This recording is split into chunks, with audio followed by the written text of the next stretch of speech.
বাংলাদেশের ক্ষমতাচ্যুত সাবেক প্রধানমন্ত্রী শেখ হাসিনাকে দেওয়া সম্মানসূচক ডক্টরেট ডিগ্রি বাতিল করতে যাচ্ছে অস্ট্রেলিয়ার একটি শীর্ষস্থানীয় বিশ্ববিদ্যালয়। ১৯৯৯ সালে অস্ট্রেলিয়ান ন্যাশনাল ইউনিভার্সিটির ফ্যাসিস্ট হাসিনাকে আইন ডিগ্রি প্রদান করেছিল, যা আপাতত স্থগিত করা হয়েছে।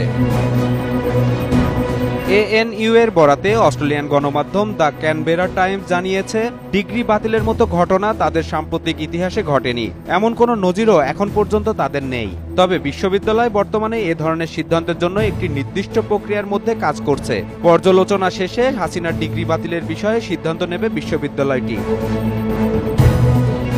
ডিগ্রি বাতিলের খবরটি এমন সময় এসেছে যখন রাজনৈতিক ক্ষমতার অপব্যবহারের অভিযোগে শেখ হাসিনার বিরুদ্ধে গ্রেপ্তারি পরোয়ানা জারি হয়েছে। জুলাই আগস্ট অভ্যুত্থানের সময় ছাত্র জনতার উপর নির্বিচারে গুলি ও মানুষ হত্যার অভিযোগে হাসিনার বিরুদ্ধে মামলা ও গ্রেপ্তারি পরোয়ানা জারি হয়েছে। হিউম্যান রাইটস ওয়াচ জানিয়েছে, হাসিনার নির্দেশে জনগণের উপর গুলি চালায় পুলিশ।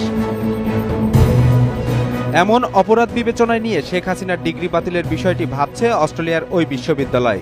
অস্ট্রেলিয়ান অ্যাসোসিয়েট প্রেসকে এএনইউ এর একজন মুখপাত্র জানিয়েছেন, কাউকে ডিগ্রি দেওয়ার পর তা ফিরিয়ে নেওয়ার ঘটনা আগে ঘটেনি। শেখ হাসিনার বিরুদ্ধে পর্যালোচনা শেষে যদি ডিগ্রি বাতিলের সিদ্ধান্ত নেওয়া হয়, তবে তা হবে বিশ্ববিদ্যালয়টির জন্য নজিরবিহীন ঘটনা। গত বছরের ৫ আগস্ট ছাত্র জনতার আন্দোলনের মুখে শেখ হাসিনা ভারতে পালিয়ে যান এবং এখনও সেখানেই অবস্থান করছেন। ভারত বাংলাদেশের মধ্যে বন্দি প্রত্যর্পণ চুক্তি থাকায় শেখ হাসিনাকে দেশে ফিরিয়ে আনতে বাংলাদেশ সরকার আনুষ্ঠানিকভাবে ভারতের কাছে আবেদনও জানিয়েছেন।